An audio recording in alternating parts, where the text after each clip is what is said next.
Salve, salve família Arena! Salve, salve areneiros e areneiras! Pois é, estamos aqui em mais um vídeo no nosso canal para poder falar a respeito das notícias do Esporte Clube Vitória, voltando após um dia aí sem produção de conteúdo, né? Já que o nosso computador estava um tanto quanto cansado, né? Precisou dar uma passada no departamento médico, precisou dar uma passada para fazer manutenção, não voltou 100%, então é provável que próxima semana a gente tenha de novo que dar uma parada para ele, para dar uma geral nele, mas o fato é que estamos aqui de volta, estamos produzindo conteúdo.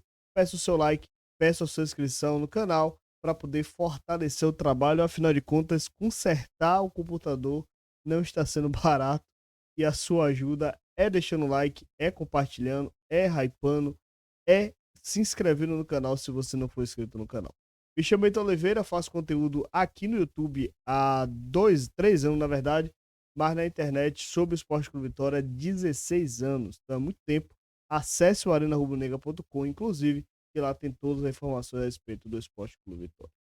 Meu povo, vamos lá. Primeira notícia, vamos primeiramente por ordem de notícias, ouvir o que foi que Jair Ventura falou sobre planejamento 2026, sobre novos reforços e sobre Dudu. Ele foi perguntado na entrevista ao Band Esporte na tarde de ontem. Vamos ver o que é que Jair Ventura falou a respeito desses assuntos. Ô Jair, agora falando de 2026, seu contrato com o Vitória foi renovado, mas o presidente falou que nem você nem o time principal do Vitória vão acabar disputando o Campeonato Baiano, né? Muito por esse calendário apertado. Vão acabar focando mais no Campeonato Brasileiro, também tem Copa do Nordeste, tem Copa do Brasil, tem muita coisa aí para ser disputada em 2026. Como é que tá esse planejamento, pensando em não disputar o estadual? E também surgiram algumas informações que o Vitória vai contratar o lateral do Grêmio. Quantas peças aí você pretende já trazer para o ano que vem? E quais são as posições que você quer contar com reforços? Tá, vamos lá. Vou começar pela última. Eu, como treinador, eu não falo sobre peças, quanto você está procurando, quem você está procurando. Automaticamente, se a gente fala em nomes, a gente estava falando de gigantes ou não, equipes gigantes financeiramente vão tirar esses jogadores de vocês, né? Falar, eles querem, não querem mais não, que agora é meu. Então a gente não pode falar em nomes, eu não posso falar em posições, porque se eu falar em posições, meus atletas que lá estão já ficam chateados comigo, como eles não servem mais. Então a gente vai trabalhar dentro de carências, é óbvio, os jogadores que não renovaram seus contratos, mas eu prefiro não falar, foi assim esses 10 anos de carreira, né? E sobre a situação do campeonato. Mas Jair Ventura pensa na gestão de grupo o tempo todo. O tempo todo. Vocês lembram ano passado que a saída do volante Machado se deu porque Carpini chegou no final do ano e disse que não ia contar com ele, informando não ao jogador e sim pela imprensa em uma entrevista. Vocês lembram desse fato? E aí depois o Felipe Machado saiu, chegou a negociar com o Atlético Paranaense, negociou com o Curitiba, acabou indo para o Curitiba, mas aconteceu justamente por conta disso. E agora Jair Ventura, ele fala como trazendo realmente uma gestão de grupo pro processo, né? É incrível a mudança de postura de Jair, a diferença de postura de Thiago Carpini para Jair Ventura. Eu sei que você não gosta quando eu falo de treinadores passados, mas nesse fato é obrigado a falar, né? E sobre jogadores contratados, ele tá certo, não dá para ficar falando sobre nomes, principalmente ele sendo uma fonte oficial do clube. Existe uma diferença grande entre você ser jornalista, apurar informação, saber informação e divulgar, e outra coisa é uma fonte oficial do clube confirmar o nome e a contratação, certo? Existe uma diferença muito grande nisso aí, mas vamos seguir no que a Jair Ventura tem a falar sobre o planejamento. Agora ele falar sobre planejamento, depois falar sobre Dudu. Campeonato Baiano é por conta, sim, desse calendário diferente esse ano. Esse ano não 26, né? O brasileiro já começa logo no início do ano. Então a gente tem que preparar, né? A gente vai ter as férias agora, jogadores chegando dia 3, então o Campeonato Baiano acho que já começa dia 15. Não tem como você preparar uma equipe em 10 dias, né? Que você tem os exames para serem feitos. Então vamos dar oportunidade também para os jovens, né? E a ideia é que a gente for passando de fase, a gente possa também estar entrando com a força máxima aí no Campeonato Baiano. Mas como você falou, lá nós temos muitas competições, temos que priorizar o brasileiro para que a gente não passe tanta dificuldade como foi, né? Porque você ficar livrando sempre na última, uma hora não vai dar certo, né? Mesmo por mais que a gente tenha feito o nosso dever de casa, que foi ganhar do São Paulo, a gente poderia ter contado com outras equipes vencendo do outro lado e a gente ter ficado fora da Série A desse ano. Ele falou que, de repente, se avançar para as fases finais, pode botar o time principal. Eu tô acreditando, de acordo com o calendário do Baiano, que como o Bavi é véspera da Copa da estreia do Campeonato Brasileiro, eu acho que o Vitória estreia o time principal no Bavi. Que será no Barradão, inclusive, dia 25 de janeiro. 24 ou 25 de janeiro, né? Então, assim, eu acho que o Vitória, deixa eu até ver essa data, dia 25 de janeiro, certo? 25 de janeiro deve ser o Bavi, 28 estreia, 25 de janeiro o Bavi, é um domingo, e quarta-feira, 28 de janeiro, estreia do Vitória na Copa do Campeonato Baiano, que provavelmente, do Campeonato Brasileiro, melhor falando, que provavelmente será também no Barradão, né? Então, assim, Jair Ventura já dá uma ideia que, de repente, na fase final vai colocar o time principal. Mas eu imagino, acredito, que o Vitória estreia com o time principal e Jair Ventura no campeonato, no Bavi, dia 25. E aí, dia 28, ele coloca o time principal para jogar o brasileiro. É o que eu imagino. Mas, enfim, vamos aguardar, né? Pedro, queria te perguntar sobre um jogador que ele parece polêmico, mas sempre que eu vi ele jogar, eu acho que ele é um jogador muito bom, que é o Dudu, volante, que ora entra como titular, ora entra como reserva. Ele me parece ser um pouco 220 dentro de campo, assim, né? Um cara que chega muito forte em todas as jogadas, mas com a bola, eu acho ele bem diferente em relação à grande maioria dos volantes que a gente tem aí. Esse jogador, ele vai ficar no Vitória? Ele pode sair do Vitória? Como é que você também administra a situação também? Porque já deu para notar que ele é um pouco polêmico também. Cara, o Dudu, ele é fantástico. Ele, essa explosão de atleta, é um cara extremamente competitivo, extremamente identificado com o clube, mas a gente tem que estar sempre segurando ele, né, cara? Que ele passa do ponto algumas vezes, mas com a bola nos pés é diferente, nos ajudou demais. Teve um jogo que eu falei, ó, você vai entrar no segundo tempo, só vou te pedir uma coisa. Termina o jogo. O que aconteceu? Ele foi expulso. Em 45 minutos ele conseguiu ser expulso. E foi o Bavi, cara, acho que foi o Bavi. A gente estava ganhando, mas só que ele fez a última falta. O primeiro cartão foi bobeira, mas o segundo cartão ele tinha que ter feito, senão a gente estava tomando um contra-ataque perigoso. Mas mesmo assim, você imagina um Bavi, a força que tem o Bahia, né? Com o investimento que tem, e a gente ganhando o jogo, a pressão que a gente sofreu com o jogador a menos. Aí ele veio depois, pô, professor, você só me pediu uma coisa para não ser expulso. E eu fui expulso. Falei, essa eu vou te perdoar porque você tinha que ter feito a falta tática. Mas as demais não. Então o Dudu é esse cara. É um cara que vai de 0 a 100 em 2, 3 segundos. Me dá muito trabalho porque a gente tem que tentar organizar isso nele, mas realmente com a bola no pé é um jogador diferenciado. Dudu tá com moral, tá vendo aí vocês? Aí, ó, é o que eu falo, Dudu é um jogador importante. Mas tem que ter a cabecinha no lugar, né? Mas assim, vamos olhar pelo lado positivo. Dudu, os últimos 6 jogos, ele entrou nos 6 e não levou cartão amarelo. Então, tá evoluindo o menino Dudu, né? Ele contou esse fato que ele contou do Bavi não é fato novo, ele já contou outras vezes, né? Enfim, é legal ver como é que Jair Ventura tá pensando o Dudu e pensando também o elenco para 2026. Bom, falando sobre mais notícias do Esporte Clube Vitória, não necessariamente mais notícias do Vitória, né? E sim notícias sobre o Campeonato Brasileiro em geral. Vamos falar que depois a gente vai falar sobre entradas e saídas, o que tem de novidades. Primeira informação, a CBF anunciou que a Copa do Brasil dará 2 vagas a Libertadores. Meus amigos, ou seja, vai diminuir a quantidade de vagas diretas para o Campeonato Brasileiro. E aí, lendo a matéria que está hoje no site oficial da CBF. A Copa do Brasil, a partir de 2026, dará 2 vagas à Libertadores. Essa decisão foi anunciada durante o Conselho Técnico da Série A, realizado nesta quinta-feira na sede da CBF, no Rio de Janeiro. No formato atual, o brasileiro credencia 6 equipes à principal competição continental, 4 de forma direta e 2 de forma indireta, enquanto o Brasil dá apenas ao campeão o direito de ingressar na fase de grupos da Libertadores. Ano que vem, no entanto, começará a valer a mudança. A CBF ainda estuda se a segunda vaga proveniente da Copa do Brasil será direta, fase de grupos, ou indireta. Tudo está sob análise para como proceder caso o campeão e vice da Copa do Brasil já esteja classificado a Libertadores via Brasileirão.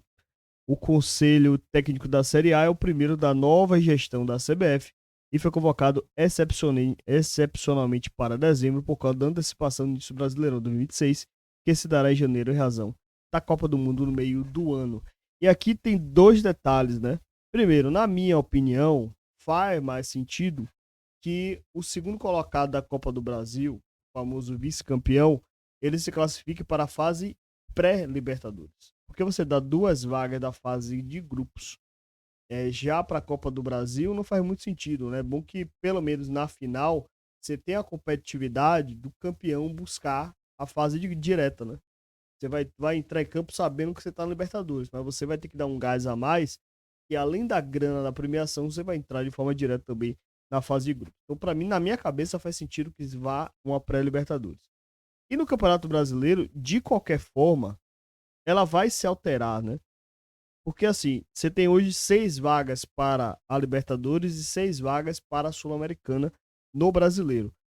O que é que altera caso tenhamos campeões da Libertadores, campeão da Libertadores e campeão da Sul-Americana sendo brasileiros e disputando Série A?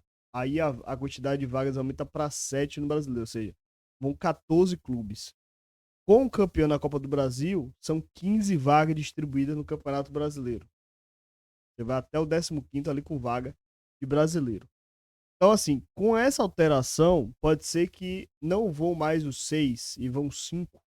Aí você vai ter 5 vagas direta, 5 vagas para Libertadores, sendo, por exemplo, 4 de forma direta, 1 de forma indireta, uma para Libertadores.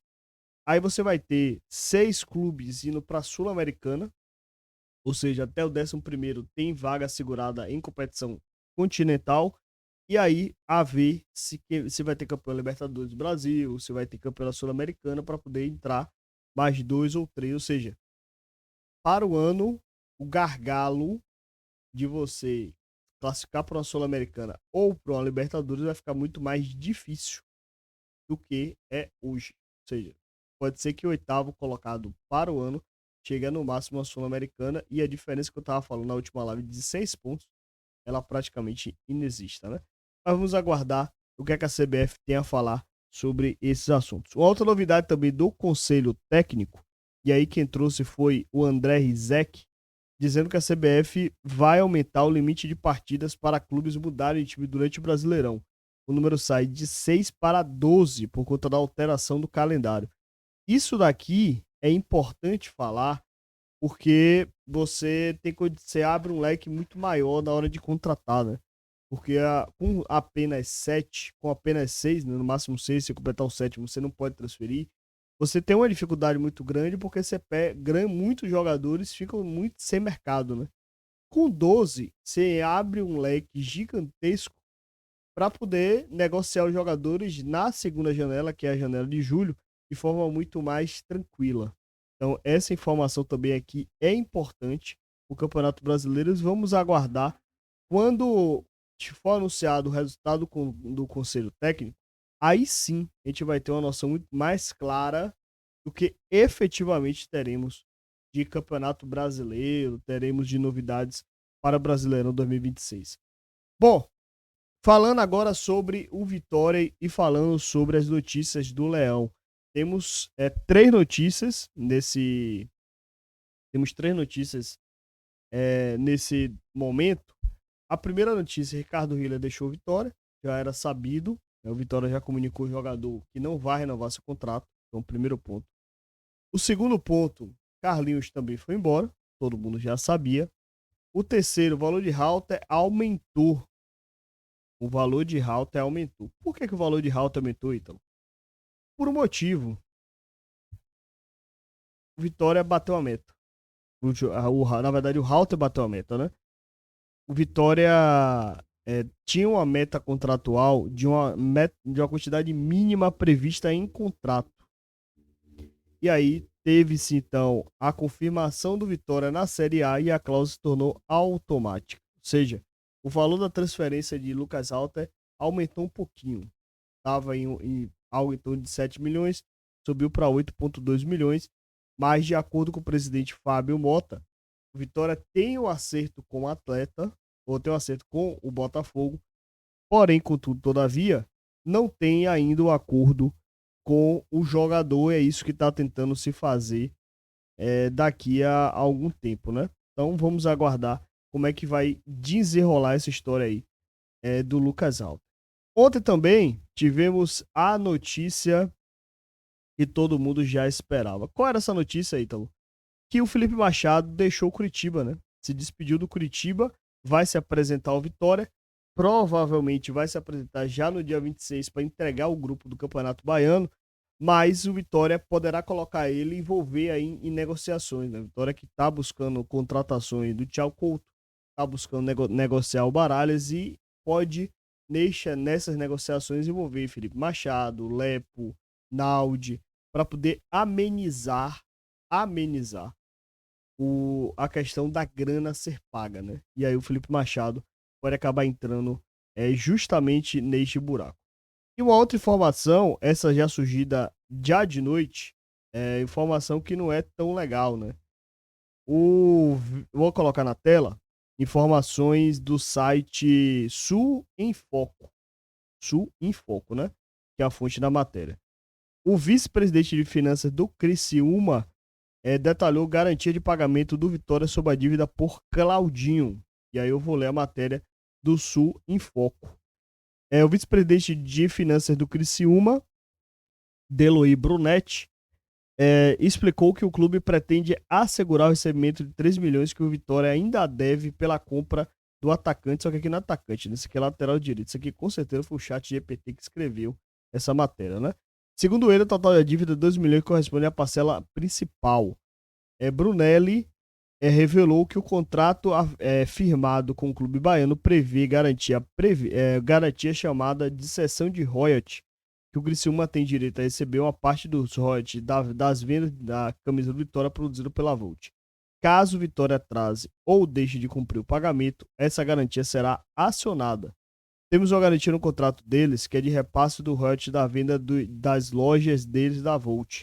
Caso eles não paguem, vamos entrar com essa garantia que dá em torno de 100 a 150 mil por mês. Assim, garantimos esse royalties mensalmente para o Criciúma. Próximo ano, o departamento jurídico deve tomar essa ação, explicou Brunelli. O mecanismo, segundo ele, assegura a entrada fixa mensal ao Tigre enquanto a dívida não for quitada. Mais um problema aí, já não é o primeiro. Ontem a ESPN, inclusive, falou sobre essa questão do Wellington Rato, do Eric, teria falado que o que o Vitória ainda, as pendências de pagamento com relação ao Wellington Rato poderia atrapalhar a negociação. Eu apurei e não consegui a confirmação, por isso que eu acabei não trazendo aqui no vídeo de forma fidedigna. Mas, neste caso do questão da dívida de Claudinho, temos a aspa do vice de finanças do Criciúma. Por isso que eu trouxe aqui para o vídeo, né? Mas vamos aguardar o que é que o Vitória tem a falar a respeito dessa questão das dívidas, né, meus amigos? Pois é, meu povo. Esse é o resumão de notícias sobre o Esporte Clube Vitória. Comenta aqui embaixo. Quero saber a sua opinião sobre todos esses assuntos, saber sobre a declaração de Jair, sobre essas mudanças no Campeonato Brasileiro, sobre sobre a saída de Hila, a chegada de Machado, a saída de Carlinhos, essa dívida de Claudinho, enfim. Comenta aqui embaixo. Quero saber a sua opinião. E se você puder, deixa o like, compartilha, hype esse vídeo, se inscreve aqui no canal. Afinal de contas, eu conto com o apoio de vocês, o engajamento de vocês, para que a gente consiga fazer a troca da tela do Guerreirinho. Eu tô apelidando esse computador de guerreirinho porque tem 5 anos comigo e ele tá suportando coisa até demais. Então, ajudem ao guerreirinho fazendo o quê? Compartilhando, deixando o like, se inscrevendo aqui no canal, hypando o vídeo, que aí já vai ser mais que o suficiente. Ele ficará muito grato pela sua ajuda. Tá bom, povo? Até a próxima. Já fui.